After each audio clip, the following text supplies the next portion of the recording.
Hey guys, masih bersama Abah nih di channel ALT. Oke, akhirnya ya rakit PC juga kayak gitu. Nah, di sini saya untuk rakit PC-nya ya pengen dipas kayak gitu ya, dipas 7 juta dan akhirnya berhasil ataupun hampir ya kayak gitu. Tapi nanti lihat aja. Oke, di sini untuk PC-nya sendiri saya fokuskan ke gaming dan editing ya. Kayak gitu. Jadi enak dipakai gaming dan enak juga dipakai untuk editing ya. Untuk gaming setidaknya untuk gaming AAA ya, dengan setting seenggaknya untuk high ya dan medium kayak gitu. Oke, langsung aja ya untuk spesifikasi PC ini. Yang pertama untuk CPU di sini saya pakai i3 10100F. F ya, bisa ngomong F tuh. Untuk spesifikasinya dia 4 core 8 thread ya. Secara teori CPU ini sama dengan i7 7700 ya kayak gitu. Soalnya i7 itu sama ya 4 core 8 thread kayak gitu. Untuk sekarang sih mendingan jangan beli yang i3 9100F ya, soalnya dia masih 4 core 4 thread ya. Jadi dengan harga yang sama kayak gitu. Jadi mendingan pakai yang 10100F. Oke, di sini untuk CPU coolernya saya pakai bawaan dari Intel ya kayak gitu. Soalnya nggak terlalu overhead juga sih, paling di kisaran 70 derajat. Jadi menurut saya nggak harus lebih bagus sih, pasti pakai cooler tambahan ya kayak gitu. Tapi menurut saya untuk sekarang pakai cooler bawaan Intel pun sudah cukup. Untuk harganya sendiri dia 1.505.000 ya. Oke, yang kedua di sini untuk motherboard saya pakai ASRock H410M HDV. Untuk motherboard itu paling murah ya. Saya emang mencoba paling murah kayak gitu. Itu yang saya dapat. Untuk fiturnya sendiri dia paling basic ya, paling standar kayak gitu. Tapi kalau kalian pengen yang lebih bagus ya, ada yaitu MSI H410 Pro VH kayak gitu ya. Jadi dia harganya 1.035.000 ya, hanya berbeda 100.000 bahkan kurang kayak gitu. Realistisnya sih menurut saya pakai itu ya, soalnya udah ada M.2 juga.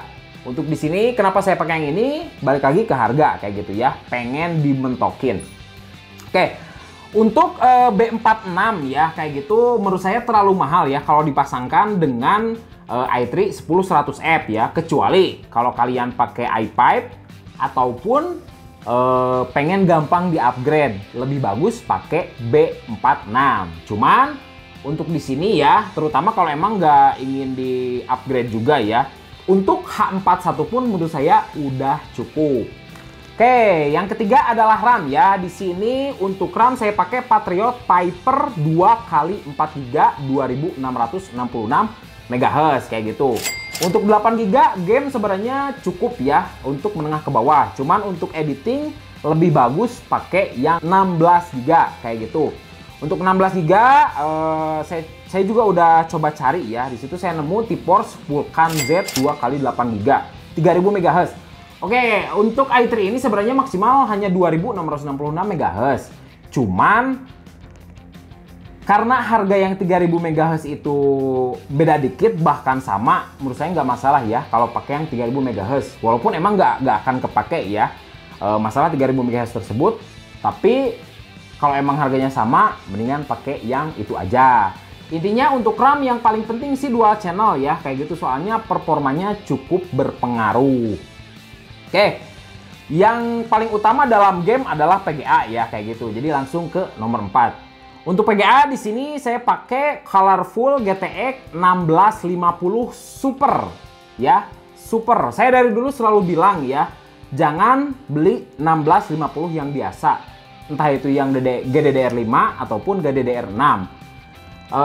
Perbedaannya di mana? Perbedaannya ada di core-nya ya, kayak gitu. Untuk yang biasa dia hanya 896 core dan yang super 1280, jadi cukup kerasa ya untuk perbedaan core-nya.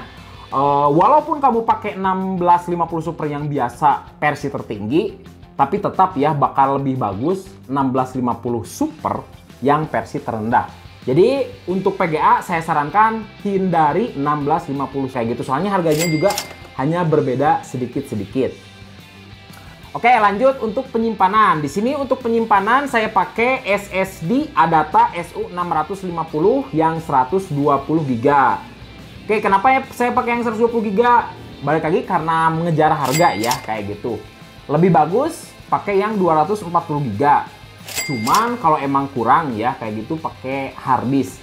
Saya di sini pakai hard disk ya untuk game karena cukup banyak. Cuma nggak akan saya masukkan karena pemakaian tiap orang berbeda-beda. Kalau kalian hanya misalkan bermain game Apex Legends 120 GB sebenarnya udah cukup ya kayak gitu. Tapi kalau gamenya misalkan main 5 game, 6, 10 ataupun untuk editing ya banyak file-file besar kayak gitu harus lebih besar kayak gitu. Cuman untuk masalah besarnya segimana itu tergantung balik lagi ke kalian. Saya di sini sih untuk harddisknya 500 GB juga udah cukup ya untuk hanya game dan editing simple kayak gitu. Oke, untuk PSU di sini saya pakai FSP HV Pro 550 watt ya kayak gitu. Jujur ini pertama ya saya coba FSP.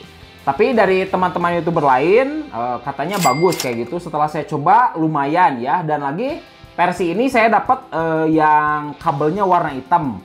Soalnya biasanya masih yang warna-warni kayak gitu ya. Agak gimana kayak gitu ya untuk yang warna-warni. Tapi di sini warna hitam jadi terlihatnya lebih bagus kayak gitu. Sebenarnya sih untuk 550 watt terlalu tinggi ya. Cuman kalau kalian misalkan pengen upgrade dan lain-lain gampang ya. Jadi nggak harus ganti PSU kayak gitu. Oke, di sini untuk casing saya pakai GameMax Aero Mini ya kayak gitu. Jujur saya belum pernah nyoba, tapi pas barang datang saya sangat puas ya. Soalnya untuk kualitasnya dia bagus banget ya. Untuk bahannya sendiri dia sangat kokoh. Finishingnya sangat bagus ya, udah dikasih 3 fan dan lagi powernya dia ada 2 ya, pakai molek dan 3 pin kayak gitu. Jadi bisa dikontrol lewat motherboard. Jadi kalau misalkan kalian nggak terlalu dipakai panas kayak gitu ya, bisa diturunin untuk kecepatan fan itu sendiri. Dan lagi dibukanya udah seperti pintu ya, bukan yang pakai baut lagi. Ditutup pakai magnet. Menurut saya ini adalah casing paling bagus ya di harga 400.000. Oke, setelah di total dia 7.227. Oke, saya bilang tadi sebenarnya ngepas ya 7 juta pas. Tapi kok jadi lebih 200. Sebenarnya sih awalnya hampir pas ya, hanya 7.072.000 kayak gitu.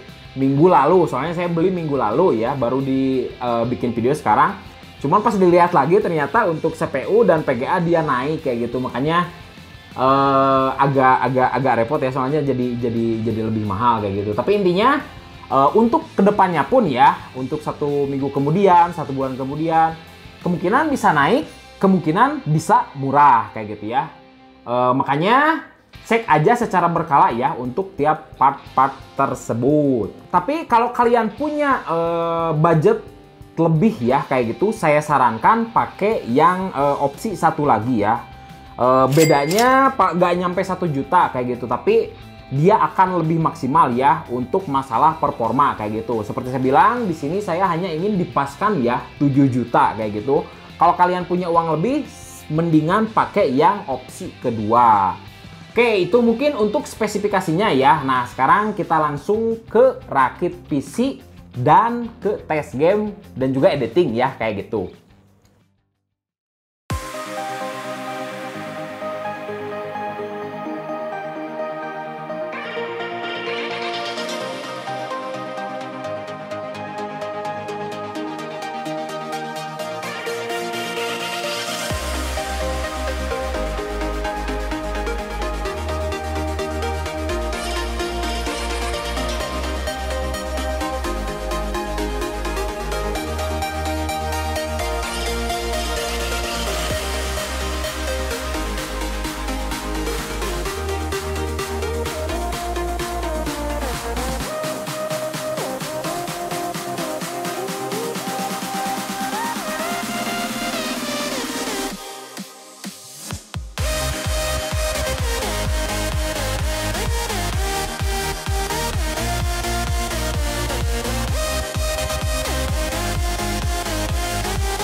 Oke, setelah rakit ya, kita lihat untuk performa editing itu sendiri ya. Untuk editing sebenarnya banyak faktor kayak gitu, tapi yang utama menurut saya adalah playback kayak gitu ya. Jadi pas kalian ngedit, pengen lihat posisi yang mana kayak gitu, dia nggak banyak lag kayak gitu. Di sini saya coba untuk previewnya pakai yang full ya, bukan yang setengah. Jadi kira-kira untuk performa editing itu sendiri nurun nggak ya, atau ada lagging nggak ya di pas lagi ngedit itu sendiri. Oke, kalian lihat aja ya, saya maju mundurin, dia nggak diem kayak gitu. Mau balik lagi ke awal, nggak banyak lag ya. Menurut saya segini udah cukup kayak gitu ya untuk editing video di 1080 ataupun editing videonya ya dengan resolusi 1080 kayak gitu. Nah, sekarang mau coba dulu ya untuk waktu rendernya sendiri ya. Ini videonya kalau nggak salah hanya 4 menit ya. Dia membutuhkan waktu berapa menit untuk merender video tersebut.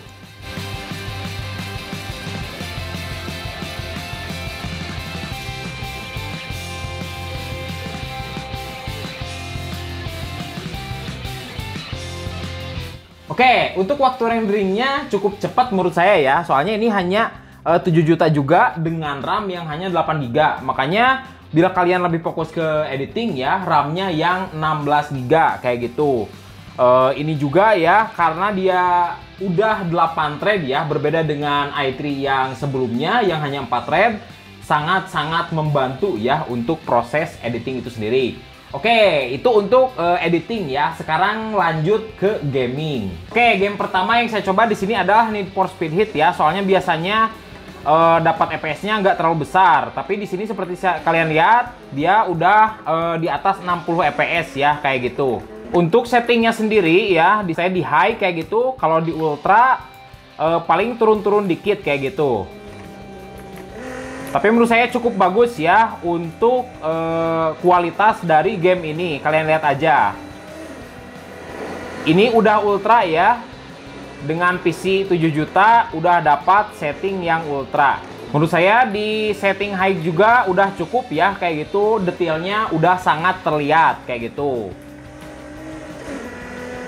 Lihat di kisaran 665 kayak gitu, 64, 62. Oke, kita langsung tes game kedua. Oke, sekarang untuk game Apex Legends ya kayak gitu. Di sini untuk settingnya hampir di semua dimaksimalkan ya kayak gitu. Bentar, oke. Nah, lihat aja ya, rata-rata di high. Nah, untuk performanya sendiri, oke, untuk Apex Legends dia lumayan tinggi ya, kayak gitu. Di kisaran 90, 70, tergantung tempat kayak gitu ya. Tapi intinya segini sangat-sangat bagus menurut saya. Oke, bentar, cari musuh dulu ya. Ah! Belum apa-apa udah mati. Oke, udah tuh. Oke, dari kedua game yang saya coba, menurut saya PC ini cukup bagus ya untuk masalah editing, sama bagus. Hanya saja menurut saya opsi kedua ya, yang tadi lebih worth it ya kayak gitu. Oke, mungkin segitu aja untuk video saya kali ini. Bila ada pertanyaan atau apapun, bisa tuliskan di komentar di bawah. Jangan lupa like dan subscribe. Salam.